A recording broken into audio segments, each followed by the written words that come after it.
Assalamualaikum warahmatullahi wabarakatuh.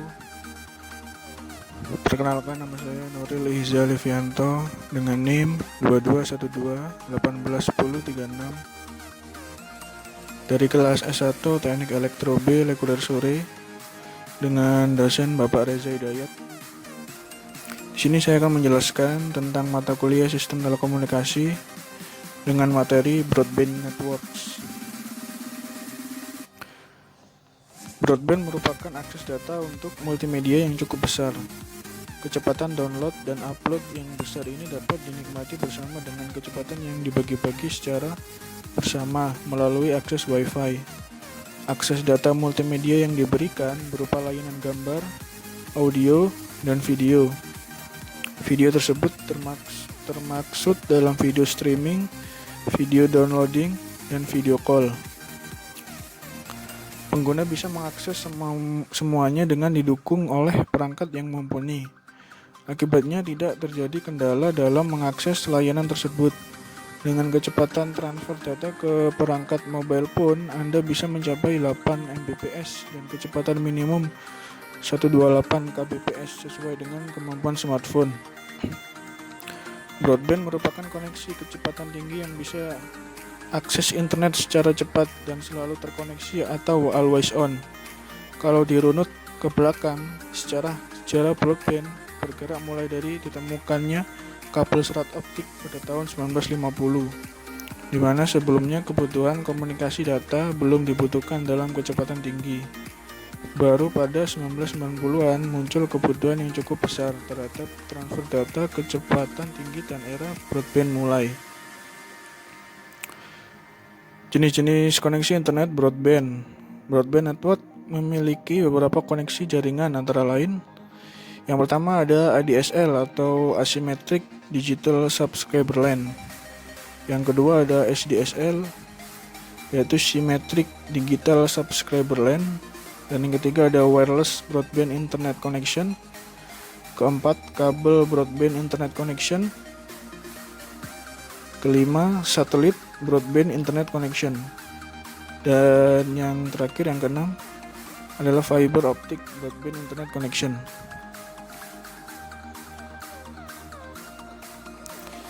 Yang pertama yang akan saya bahas adalah ADSL atau Asymmetric Digital Subscriber LAN.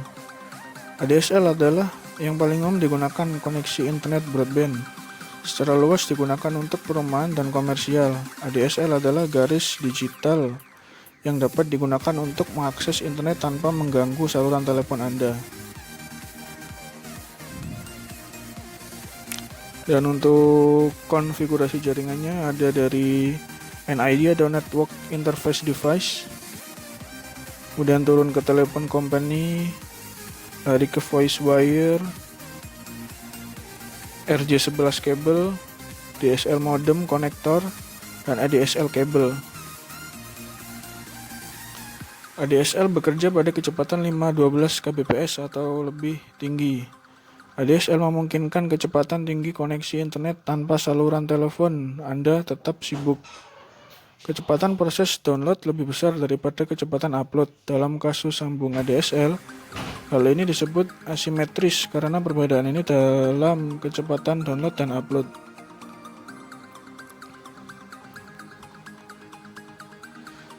Yang berikutnya ada SDSL atau Symmetric Digital Subscriber LAN.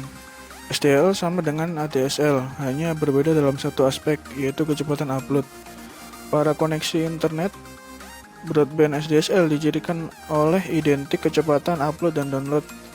Hal ini dimanfaatkan untuk tujuan bisnis komersil dan sebagai kecepatan upload yang diperlukan adalah tinggi. Dan koneksi SDSL memenuhi persyaratan ini, hal ini lebih mahal dibandingkan ADSL, tetapi sepadan dengan biaya ketika bisnis dan keuntungan komersial dipertimbangkan. Untuk konfigurasinya mulai dari internet, lalu ke internet gateway, ada beberapa komputer LAN, memerlukan CO bridging mode dan CPI/MPoA mode, atau yang kita kenal misalnya building A dan building B. Yang ketiga ada wireless broadband internet connection.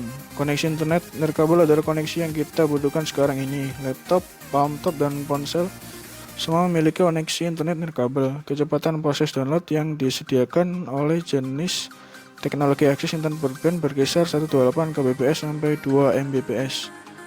Teknologi ini berkembang karena meningkatnya penggunaan perangkat nirkabel seperti ponsel dan laptop. Untuk konfigurasinya melalui internet, kabel atau ADSL modem, lanjut ke PC dengan Ethernet connection, nyambung ke wireless PC menggunakan USB dan notebook wireless adapter card. Yang keempat ada kabel broadband internet connection. Internet dapat diakses melalui sambungan TV kabel. TV kabel digunakan oleh hampir semua orang dan sekarang koneksi internet juga dibuat tersedia bersama-sama dengan saluran TV kabel. Kabel koneksi internet broadband menyediakan kecepatan mulai dari 2 Mbps hingga 8 Mbps. Sambungan secara luas digunakan di wilayah pemukiman. Hal ini lebih populer dibandingkan dengan koneksi internet ADSL. Meskipun kecepatan download dan upload dari kedua jenis sambungan internet broadband yang sama. Yang kelima ada satelit broadband internet connection. Semua bentuk koneksi internet broadband yang dijelaskan di atas memiliki keterbatasan daerah, yaitu daerah yang kemungkinan menghalangi pancaran sinyal dari menara seperti pada daerah perkotaan atau pegunungan. Satelit koneksi internet broadband adalah solusi untuk masalah ini. Dan untuk konfigurasinya melalui satelit hub, melalui line internet, dan menuju ke subscriber dish dan broadband unit. Dalam jenis koneksi internet yang geostasioner, satelit menyediakan akses internet, memerlukan parabola dan perangkat keras pendukung lainnya yang diperlukan untuk menerima sinyal. Kecepatan yang ditawarkan oleh koneksi internet satelit adalah 2 Mbps untuk download dan 1 Mbps untuk upload. Koneksi internet broadband dan cuaca mempengaruhi sinyal dan untuk sebagian besar. Dan yang terakhir adalah fiber optic broadband internet connection. Teknologi serat optik adalah teknologi yang relatif baru yang mengubah sinyal listrik ke sinyal cahaya. Sinyal ini ditransfer melalui kabel fiber optik. Ini adalah bentuk yang dapat diandalkan koneksi internet, tetapi dapat biaya perumahan penghalang bagi konsumen. Hal ini berbagai bentuk internet broadband menyediakan cakupan dan mobilitas terbatas pilihan. Teknologi ini berkembang dengan cepat untuk memenuhi persyaratan kecepatan dan kualitas layanan. Kemudian ada penjelasan dari Wi-Fi atau wireless LAN. Wi-Fi atau wireless fidelity atau lebih dikenal dengan wireless LAN atau WLAN ditujukan untuk menghubungkan beberapa terminal berbasis IP, PC, notebook, dan PDA dalam suatu area LAN, local area network, sehingga dapat diimplementasikan. Wi-Fi dapat difungsikan untuk menggantikan jaringan kabel data UTP yang biasa digunakan untuk menghubungkan terminal lain. Untuk konfigurasinya mulai dari access point, menyambung ke balas WS3, WS1, WS2, dan WS4, tergantung beberapa device yang dipakai, antara lain laptop, komputer, smartphone, dan lain-lain. Dan arsitektur wireless LAN menurut standar IAAA atau wireless LAN ada dua model konfigurasi untuk jaringan, yaitu yang pertama ADHOC adalah jaringan yang memiliki konfigurasi peer-to-peer. Di sini hanya mensyaratkan wireless niche di dalam setiap device yang terhubung ke jaringan dan akses point tidak diperlukan. Jaringan ini dapat digunakan untuk penggunaan temporer. B. Infrastruktur adalah sebuah konfigurasi jaringan di mana jaringan wireless tidak hanya terhubung dengan jaringan wireless saja, tapi juga terhubung dengan jaringan wired dan dibutuhkan akses point untuk menghubungkannya. Berikut adalah komponen wireless LAN. Yang pertama adalah access point, bertugas untuk mengirim dan menerima data serta sebagai buffer data antara wireless LAN dan wired LAN. Yang kedua ada extension point yang bertugas untuk mengatasi berbagai problem khusus dalam topologi jaringan. Extension point hanya berfungsi layaknya repeater untuk klien di tempat yang lebih jauh. Yang ketiga ada directional antena, digunakan jika jaringan antar dua gedung yang bersebelahan dengan jarak maksimum sekitar 1 mile. Kemudian yang keempat adalah LAN adapter yang berfungsi sebagai interface antara sistem operasi jaringan klien. Aplikasi wireless LAN dapat dibedakan menjadi dua macam. Yang pertama indoor, contohnya area perkantoran, antara lain ruang rapat dan ruang kerja, area kampus, perpustakaan, ruang seminar, dan ruang kelas, dan spot cafe seperti eksekutif, lounge, dan kantin. Dan yang kedua ada outdoor, digunakan untuk penghubungan antara gedung, jaringan di taman, perkotaan, dan lain-lain.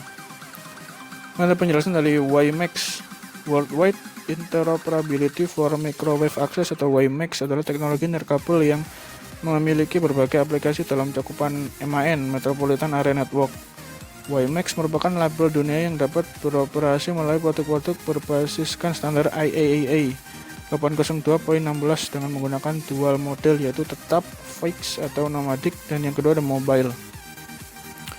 Dan ada Ultra Wide Broadband IAAA 802.15 merupakan teknologi nirkabel untuk mengirimkan sejumlah besar data digital melalui spektrum frekuensi yang lebar dengan daya rendah untuk jarak dekat. Ultra Wide Broadband menempati bandwidth lebih dari 500 MHz. Potensi Ultra Wide Broadband yang menjadikan layak diimplementasikan secara luas adalah yang pertama, transmisi sinyal menggunakan daya yang kecil. Yang kedua, kemungkinan terjadinya detection dan jamming lebih kecil. Yang ketiga, mempunyai kemampuan menerobos tembok dan vegetasi. Yang keempat, ketahanan terhadap multipath fading. Yang kelima, mempunyai kemampuan untuk mendeteksi lokasi asal sinyal informasi. Dan Ultra Wide Broadband IAAA tipe 802.20 merupakan jaringan mobile broadband masa depan yang sangat cepat. Teknologi ini menjadi salah satu evolusi yang paling bagus dalam sistem mobile broadband dan merepresentasikan paradigma pergeseran kanal transmisi di udara, Shift of Air Interface Paradigm, dan OFDM, Orthogonal Frequency Divisional Multiplexing, yang menjadi dasar dari teknologi 4G. WMB juga merupakan penggabungan dari teknologi MIMO dan SDFM, Space Division Multiple Access. Dan yang kemudian ada Ultra Mobile Broadband IAAA 802.20 memiliki kemampuan kompatibilitas, yaitu kesesuaian dengan konsep dasar dan arsitektur McBride dan VLAN Bridge. Yang kedua ada koeksistensi, yaitu di mana pemanfaatan spektrum yang berlisensi. Dan yang ketiga, mampu membawa isu identitas yang berbeda dari teknologi sebelumnya, atau menyediakan jaringan akses untuk umum dan yang dioperasikan oleh pihak ketiga user menggunakan WAN melalui akses jaringan selamat dalam keadaan mobile. Dan yang keempat ada kelayakan secara teknis, dapat mendukung isu kelayakan pendemonstrasian sistem kelayakan teknologi terbukti baik dan hasil dapat dipertanggungjawabkan serta reliabilitas yang terjamin. Dan pengertian dari hotspot adalah lokasi fisik di mana orang bisa mendapatkan akses WiFi, biasanya menggunakan teknologi WiFi melalui jaringan area lokal nirkabel atau wireless local area network, disingkat WLAN, menggunakan router terhubung ke penyedia layanan Internet Service Provider atau ISP. Ini ada 3G. Menurut ITU, International Telecommunication Union, 3G third generation didefinisikan sebagai teknologi yang dapat untuk kerja sebagai berikut. Pertama, mempunyai kecepatan transfer data sebesar 144 kbps pada kecepatan 100 km per jam. Yang kedua, mempunyai kecepatan transfer data sebesar 384 kbps pada kecepatan berjalan kaki. Yang ketiga, mempunyai kecepatan transfer data sebesar 2 Mbps pada user diam stasioner.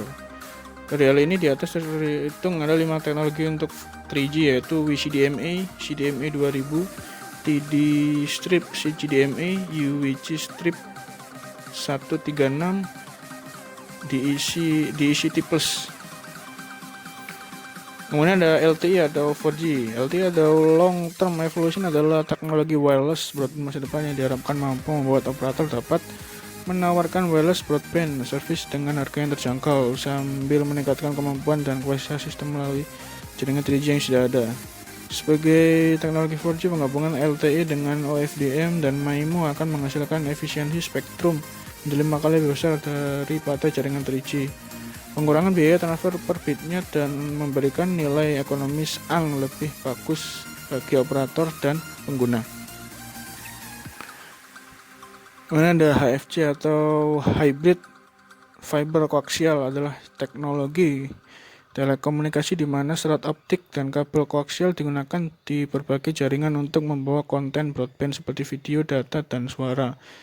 Menggunakan HFC, sebuah perusahaan CATV lokal memasang kabel serat optik dari ujung kabel pusat distribusi ke node yang terletak dekat dengan pengguna bisnis dengan perumahan, dan dari node ini menggunakan kabel koaksial untuk bisnis individu dan rumah. Kemudian ada penjelasan dari FTTH, FTTC, dan FFTN. FTTC dan FTTN adalah serat optik kaki. Terbuat dari helai kaca, serat optik internet menyediakan cepat, halus, layanan yang lebih banyak ruang untuk sinyal lalu lintas dibandingkan dengan kabel-kabel tembaga tradisional.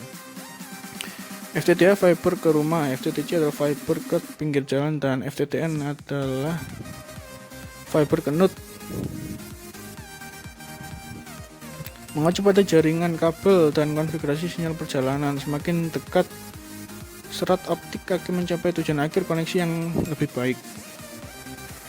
Penjelasan dari FTTH atau fiber to home bergerak antara garis properti beralih kotak dan penghuni junction box. Karena koneksi langsung menuju tempat tinggal individu, FTTH menawarkan bandwidth yang lebih tinggi.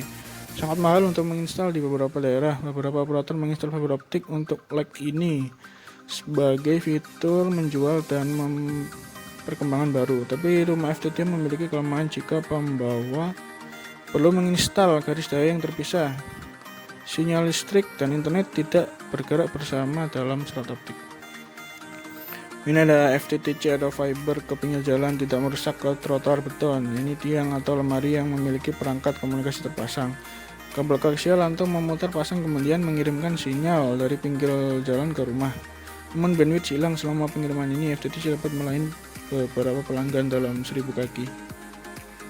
Dan yang terakhir adalah FTTN atau fiber ke node atau lingkungan, menyajikan beberapa ratus pelanggan. Mereka harus dalam radius 1 mile. Jarak yang tersisa ke rumah sering disebut sebagai last mile. Dapat menggunakan DSL melalui garis perusahaan telepon atau kabel yang sudah ada. Kedekatan pelanggan, protokol node, dan pengiriman menentukan tingkat data. Sementara FTTH dapat menawarkan kecepatan lebih cepat, itu lebih murah untuk menginstal. FTTC atau FTTN menyediakan surat optik internet ke lebih banyak pelanggan, biaya kurang. Sekian penjelasan dari saya tentang broadband networks. Saya mohon maaf jikalau ada kesalahan dalam penjelasan materi. Wassalamualaikum warahmatullahi wabarakatuh.